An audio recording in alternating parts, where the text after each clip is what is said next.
Vous l'avez peut-être remarqué, plusieurs panneaux d'entrée de ville sont à l'envers depuis hier soir. Les responsables des agriculteurs d'Indre-et-Loire qui dénoncent selon eux les aberrations du système qui seraient responsables de la concurrence déloyale qu'ils subissent face aux producteurs étrangers.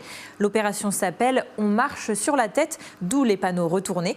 Un mouvement national auquel se sont joints les Jeunes Agriculteurs 37 et la Fédération nationale des syndicats d'exploitants agricoles. Lucas Chopin. Non, ne retournez pas votre écran, vous n'hallucinez pas.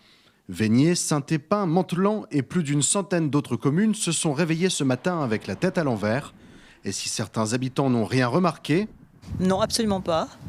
Et depuis quand c'était retourné? Pas du tout. Bah alors là, vraiment, pour le coup, je m'en suis même pas rendu compte en fait. D'autres se sont posé des questions.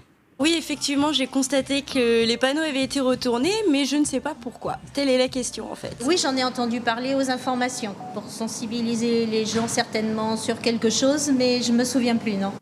Si c'est désormais aux villes de redonner du sens aux panneaux, certains maires, comme ici à Ligueuil, préfèrent relativiser. Ça peut poser quelques petits problèmes dans des communes où le nombre d'employés est beaucoup moindre. Un coût, on a regardé, il n'y a pas de détérioration à proprement parler. Prenons ça par le bon côté des choses. Il y a des choses 100 fois pires, monsieur. Voilà. Et à ce petit jeu, les jeunes agriculteurs et la FNSEA plaident coupables. Si les faits prêtent à sourire, ils sont en réalité le symbole d'une souffrance, celle d'une frange des agriculteurs qui dit crouler sous les normes. Jachère imposée, manque d'accès à l'eau, concurrence forcée avec d'autres pays européens. Pour la FNSEA 37, le monde agricole marche sur la tête.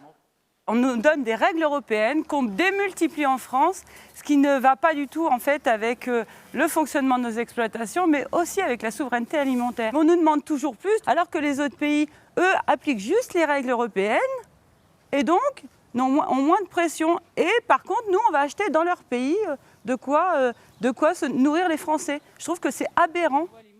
Si les autorités ne réagissent pas à cet acte pacifique par des mesures concrètes en faveur des agriculteurs, la FNSEA annonce d'ores et déjà que d'autres actions d'importance suivront.